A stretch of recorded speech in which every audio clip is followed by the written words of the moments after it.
Muchas gracias por seguir con nosotros. Estamos en su programa Seguir en Contexto. Bueno, con esta discusión, esta conversación realmente sobre el tema del proceso electoral en los Estados Unidos y cómo Obama, pues de alguna manera dejó issues abiertos, ¿no? Que son históricos y que realmente en algún momento tenían que enfrentarse, y parece que como decías, haber encarnado este multilateralismo, digamos, muy en contra de grupos más conservadores dentro de los Estados Unidos. Entonces, tú ibas a comentar algo, te tuve que interrumpir, Sí, perdón. Sí, señalaba esto que comentaba José Luis hace un momento.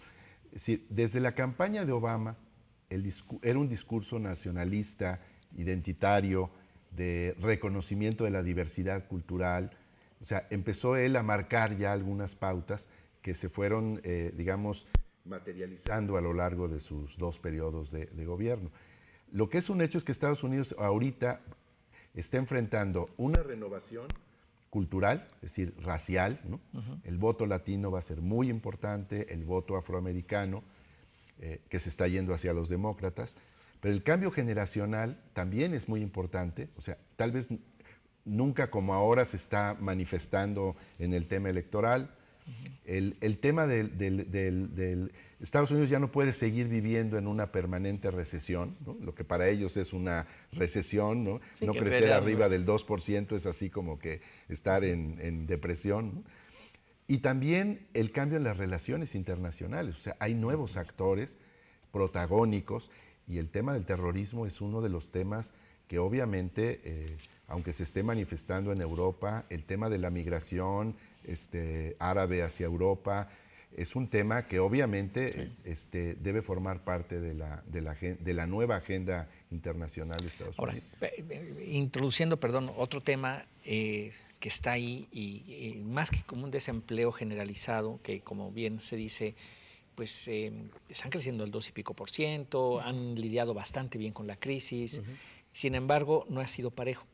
Y lo que sí todo indica es que en Estados Unidos se ha profundizado la desigualdad, tiene un coeficiente de Gini pésimo, ¿no? Cinturones de pobreza urbana muy profundos. Ciudades colapsando, Detroit. Por ejemplo, habiendo colapsado ya. En la OCDE, Estados Unidos, Gran Bretaña, Chile y México son los países más desiguales. Y mucho peor Estados Unidos que Gran Bretaña, digamos, ¿no? Mucho menos que México, pero bueno. Entonces, ese elemento también está ahí presente, además de los que menciono. O sea, no solo la parte exterior, no solamente la falta de crecimiento económico, digamos, bajo, sino que la distribución de ese crecimiento está siendo sumamente desigual, y eso está generando también grupos que quizás si salen a votar, pues van a votar. Sí, mira, de otra manera, ¿no? pero digamos, lo curioso del caso, así como para analizarlo con más cuidado, es que este tipo, digamos, de cambios estructurales que estamos viendo, sobre todo cambio generacional, ¿no? Con respecto a los jóvenes, se van polarizando también. Sanders el Partido Demócrata tiene mucho apoyo de los jóvenes, estamos hablando de 75% de los jóvenes que están votando, han votado por Sanders, arriba de 30 Hillary tiene el 65%. Entonces, inmediatamente ves ahí la división generacional, ¿no? Arriba de 65%. ¿Sí? Los que están arriba de 30%, de 30 años, en el Partido Demócrata están votando por Hillary masivamente, ¿verdad? Igual te puedo decir de los de Sanders, ¿verdad? Pero fíjate que también un gran apoyo que tiene Trump es precisamente los jóvenes. No tengo la cifra exacta, pero también, no es tan masivo como el caso de Sanders, ¿verdad? Pero hay mucho joven votando por Trump. Eso no puede preguntarse, ¿por qué están votando por Trump? Desempleo de los jóvenes en Estados Unidos. Exacto. Esos jóvenes son los que van a tener 34 años cuando venga el próximo proceso electoral, tendrán 38, es decir, es la generación que va a sostener a Estados Unidos, y lo que están viendo, por un lado, es que el desempleo genera descontento, y ese descontento lo canalizan con Trump, o que el desempleo debería generar políticas sociales. Exacto. Y las están canalizando con Sanders. Y que el Estado debe de hacer más. Claro. Entonces, por un lado, están los conservadores de corte republicano que están tratando de encontrar culpables a su situación económica o de falta de empleo o de falta de oportunidades. Estarán los otros que con Sanders encuentran un camino para proponer políticas públicas de corte socialista y nuevamente de welfare state. Por lo menos está ahí, y eso es lo que vamos a ver que se va a discutir si las cosas siguen igual en los próximos 10, 15 años. En otras palabras, el tema del debate político y económico en Estados Unidos está cambiando. Y Barack Obama, por un lado, deja issues abiertos, como tú comentabas, Enrique, cerró otros, está tratando de cerrar la Guerra Fría en América Latina, con Cuba y con Argentina y los regímenes militares en Sudamérica, y definitivamente está abriendo otros, que es el destino de Estados Unidos para la primera mitad del siglo XXI. Así es. Déjame hacer una anotación ahí. Es cierto, me parece que es importante lo que acaba de mencionar Luis, y también hay que tomar en cuenta esto en función de la pluralidad y en función del equilibrio de poderes. Nos concentramos mucho porque en México tenemos esa costumbre por nuestro sistema presidencialista, la herencia del hiperpresidencialismo latinoamericano mucho más fuerte en México. Pero también está en juego el Senado y está en juego la Cámara de Representantes. Claro. Entonces, eso también, como escenario en un eventual triunfo de las alas más radicales, sobre todo la ala republicana, ¿no? Trump en el caso particular, o incluso Ted Cruz, que puede ser en algunos asuntos hasta más radical que Trump, por cierto. Entonces, pues es muy probable que si uno ve cómo se está configurando el asunto, el Partido Republicano, ¿verdad?, pierde el Senado. Entonces, a eso se arma, digamos, un equilibrio de poderes interesante.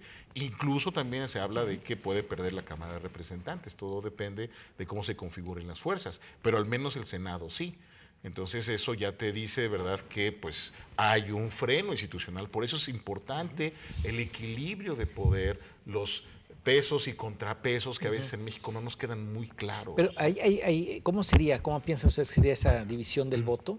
Es decir, gente que vote por el candidato republicano, pero que se lleva también los votos del Congreso y del Senado. No, porque son votaciones, digamos, el mismo día, pero... No, yo sé que son separadas, pero me refiero yo, como hemos hablado en el caso de México, ¿no?, que hay votos divididos. Es voto dividido. Es voto dividido igual. Y ahí la percepción es que puede perder entonces los republicanos, los demócratas. Exactamente. Mira, históricamente cuando haces un seguimiento, ¿no?, es muy difícil que un presidente que entra al término, sobre todo de un presidente reelecto, se lleve todo. O sea, Cámara de Representantes, Senado y su propia elección. Es muy difícil que un presidente en su primer periodo, cualquiera que sea, ¿no?, en este caso Hillary, Sanders, Trump, en fin, tenga las dos cámaras. Es muy difícil porque hay una característica muy particular del electorado norteamericano. No les gusta poner el poder en una sola fuente. Sí. ¿No? A ver, entonces digamos que gane quien gane va a tener oposición. Sí. En una de las dos cámaras, pero sí, gane quien gane. Lo más probable es que sí. ¿Qué es lo que está pasando ya en México? De alguna forma empieza... Exacto. Lo que pasa es que nosotros no estamos tan acostumbrados, o sea, a eso. Entonces se echa mucho la culpa de que no puedo hacer esto porque hay oposición. Bueno, hay que convencer a la oposición, es parte del juego democrático, es parte del juego político, la persuasión, ¿verdad? En Estados Unidos, pues ya hay muchos años en esto, entonces, bueno, pues saben lo que es la política de la persuasión, de convencer, ¿no? Ahora, ahí también esto es importante porque el Congreso trae su propia agenda. Claro. Sí, trae prodinámica. ¿Sí? Claro. Entonces, vamos a ver cómo todos estos debates de campaña después se llevan al Congreso. Claro. Y si caminan o no caminan, ¿no? Sí, los temas que están abiertos como los que mencionabas, o sea, pues eso... Porque, digamos, volviendo al ejemplo que ponía José Luis, en el caso de México es la agenda del Ejecutivo que después es retomada por el Congreso y los acuerdos que se llevan para sacar una agenda, pero es del Ejecutivo. En Estados Unidos el Congreso es mucho más autónomo y trae su propia agenda y a veces el Ejecutivo tiene que alinearse a esa agenda. Sí, porque la a veces propia le reelección. bloquean. Así es. Eso pasó en 96, por ejemplo, cuando el Partido Republicano viene esa famosa revolución conservadora, ¿no? Arrasa en la primera elección intermedia del presidente Clinton.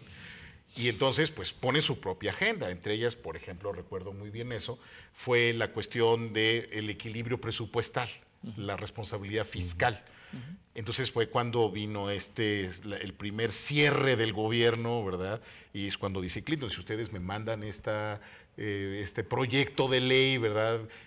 Yo lo voy a vetar, ¿no? Y se cerró el gobierno y pues en medio de unas tormentas invernales por ahí, ¿verdad? y ese enfrentamiento lo ganó el presidente, porque también el presidente tiene la ventaja de que es el único, digamos, funcionario electo nacionalmente y que tiene la presencia como persona, como individuo, pues de todos los medios, ¿verdad? O sea, lo acapara, tiene ese poder, mientras que en las cámaras está mucho más disperso la atención, ¿no? Entonces, pero de todos modos, eso te puedo decir muy bien la cuestión del equilibrio, que es y el hecho de la reelección, ¿no? Porque lo que dices tú, al final tiene mayor longevidad.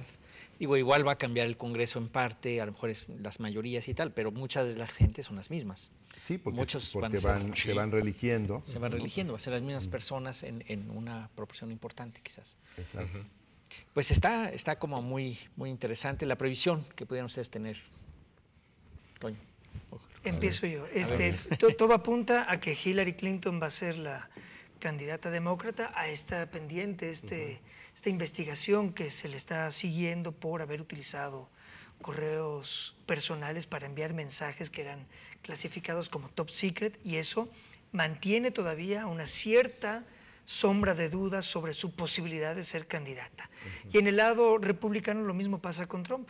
Parece que va a contar con un número importante de delegados, pero eso no significa que llegue a la convención del Partido Republicano y en esa reunión pueda ganar la candidatura. Por lo tanto, las reglas del juego son claras, como lo propone la democracia, pero el resultado sigue siendo incierto.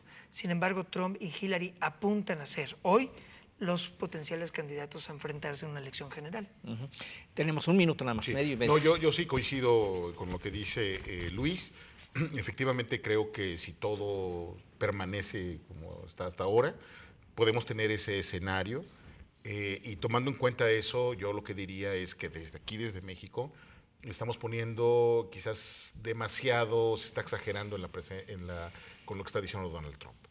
Eventualmente va a haber quizás algo más de moderación, pero yo creo que el gobierno mexicano no debería de irse directamente así. Hay maneras incluso en Estados Unidos, de hecho sí lo hicieron cuando estaba promoviendo el Tratado de Libre Comercio, hay muchas maneras de cómo usarlo, ¿verdad? Pero no subirse al ring. Está bien. O intervenir incluso en la política sin recurrir a esta mediatización bastante deficiente además, ¿no? Yo coincido con ellos y agregaría, si este discurso finalmente le va a afectar al Partido Republicano, en las elecciones intermedias el discurso del Tea Party les dio cierto tipo perdieron muchísimos escaños. Vamos a ver ahora si este discurso extremista, polarizador, seguirá afectando al partido y ellos tendrán que hacer una retrospección porque, digamos, en los últimos 8 años ha ido perdiendo presencia y fuerza, sobre todo el Partido Republicano, por este discurso tan polarizado. Muy bien. Bueno, pues muchísimas gracias, Luis, José Luis y José Antonio. Muchas gracias por su participación y a todos ustedes también les agradecemos su preferencia. Y bueno, pues regresaremos con este tema más adelante en cuanto veamos cómo van quedando las campañas, las precampañas o las primarias, como les llaman allá. Muy buenas noches, hasta la próxima.